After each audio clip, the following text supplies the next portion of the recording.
It was a quiet evening in Cape Coral, Florida, back in October 2019. But little did anyone know, something truly horrifying was about to unfold. This isn't your average crime story. It's the tale of Wade Steven Wilson, a man whose name alone sent waves through the media. Known as the Deadpool Killer, his crimes shocked an entire community and left a permanent mark on true crime history. Now, you might think the nickname is just a quirky coincidence, but the reality of Wade's actions is far darker.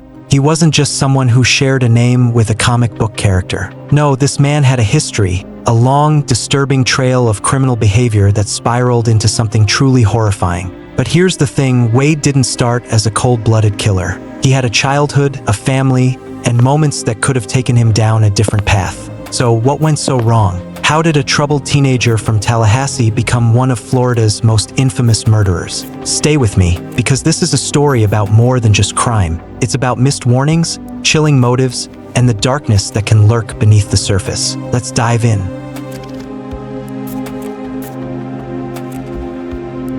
Wade Steven Wilson wasn't born a monster. Like most stories, he began innocently enough. He was born on May 20th, 1994, to teenage parents who couldn't take care of him. Shortly after, he was adopted by Steve and Candace Wilson and grew up in Tallahassee, Florida. From the outside, it might have looked like he had a chance at a normal life, but things were far from perfect. Wade was a troubled kid. Teachers described him as restless, always getting into trouble for small things, stealing from classmates or starting fights. At home, his adoptive parents tried to set him straight, but nothing seemed to work. By the time he was a teenager, Wade had already started dabbling in petty crimes. Break-ins, shoplifting, even minor drug use, it all became part of his routine. There's something else that might explain his behavior. Wade suffered multiple head injuries during his childhood, accidents that left lasting scars, both physically and mentally. He later claimed these injuries made him feel off, like he wasn't in control of his own emotions. Pair that with his growing addiction to drugs and alcohol, and you've got a dangerous mix brewing. Despite all the warning signs, nobody stepped in to help. Wade's small crimes were brushed off as youthful mistakes, but what no one realized was that these small cracks in his life were growing bigger. The boy who once got in trouble for stealing a candy bar was inching closer to something far more sinister. By the time Wade left high school, his path was already set, and it wasn't a good one. The troubled kid from Tallahassee was about to make headlines, and not for anything good.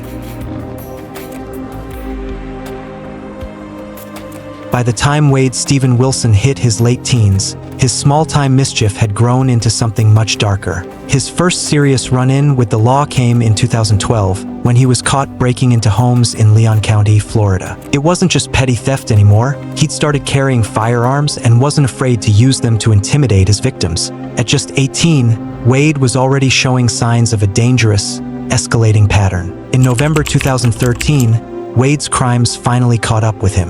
He was convicted of burglary and grand theft and sentenced to prison. For almost a year, he sat behind bars, but when he got out in 2014, it was clear prison hadn't changed him. If anything, it seemed to have hardened him. By 2015, things took an even darker turn. Wade was accused of sexual battery and kidnapping after a woman claimed he'd assaulted her in his car after a party. The case went to trial, but despite the damning accusations, he was acquitted by a jury. Wade walked free again, but the incident was a chilling warning of what he was capable of. Then, in 2017, he was arrested for stealing firearms and sent back to prison. He served until 2018, but once he was out, his behavior didn't improve. In fact, later that year, he was linked to the Denise Williams case, where he reportedly tried to fabricate evidence and even offered to commit murder for hire. Wade's life was spiraling out of control, and his crimes were becoming more violent and brazen. The signs were all there, but the system kept letting him slip through the cracks. It was only a matter of time before his dark impulses led to something far worse.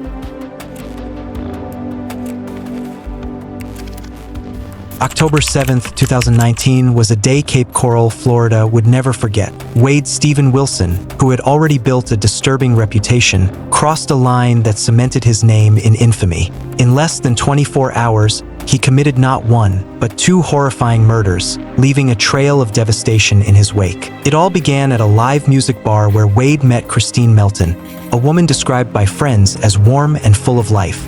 Wade charmed his way into her trust, and later that evening, he followed her home. What happened next was nothing short of horrifying. Wade strangled Christine in her own home, ending her life in a brutal act of violence. But he didn't stop there.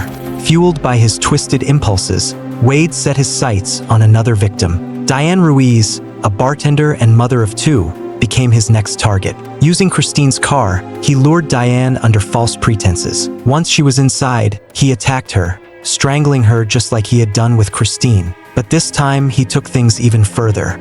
After realizing Diane wasn't dead yet, Wade ran her over multiple times with the car to ensure she wouldn't survive. After the murders, Wade made a chilling phone call to his biological father, Stephen Testaseca. He confessed to the killings without a shred of remorse, as if it was just another day for him. Stephen, horrified, immediately called the police, leading to Wade's arrest the very next day. When detectives questioned him, Wade's response was as disturbing as his actions. He told them he'd do it all over again without hesitation. It was clear this wasn't just about the victims. Wade seemed to relish the power and control his crimes gave him. These murders weren't random acts of violence. They were calculated, cold, and utterly senseless. Christine and Diane's lives were cut tragically short, and their families were left to grapple with an unimaginable loss. But for Wade, this was just the peak of his dark descent, a horrifying snapshot of a man consumed by his own demons. Wade Steven Wilson's violent tendencies didn't just emerge out of nowhere. They were evident long before his chilling murders in 2019. His relationships, especially with women, painted a clear picture of a man who struggled with control, anger, and deep-seated aggression. In February 2019, just months before the murders, Wade's ex-girlfriend accused him of a horrifying assault. She claimed that during a heated argument, Wade became physically violent, strangling her to the point where she feared for her life. In the aftermath, she also alleged kidnapping and rape, but investigators didn't pursue these charges due to a lack of concrete evidence. Despite this, the incident left a no-contact order in place, underscoring the danger Wade posed to those close to him. This wasn't an isolated incident. Wade's relationships often followed a similar pattern: initial charm that quickly devolved into manipulation and violence. Friends and acquaintances of his ex-girlfriend described him as unpredictable and prone to sudden, explosive outbursts. Before the murders that shocked the world, Wade Steven Wilson's life had been nothing short of chaotic. His criminal history was filled with incidents: burglary, assault, drug abuse, but they were just the beginning. Wade wasn't just a product of a troubled upbringing. He was a man whose life had been marked by violence, poor decisions, and a deep sense of instability. By 2019, Wade had already spiraled out of control. His past was riddled with crimes that escalated in severity, from theft to sexual assault to firearms offenses. But what stood out the most was his increasing detachment from reality. Head injuries, drug use, and his inability to form healthy relationships had all contributed to a mindset that saw violence as the only solution. But it wasn't just the criminal activities that defined him, it was the growing darkness in his soul. Wade's mental health had clearly deteriorated, but the system failed to intervene in any meaningful way. He wasn't being helped, he was slipping further into the abyss. All of this set the stage for the unthinkable violence that would follow. Wade was a man on the edge, and the tragedy that would unfold was the result of years of unchecked rage and instability.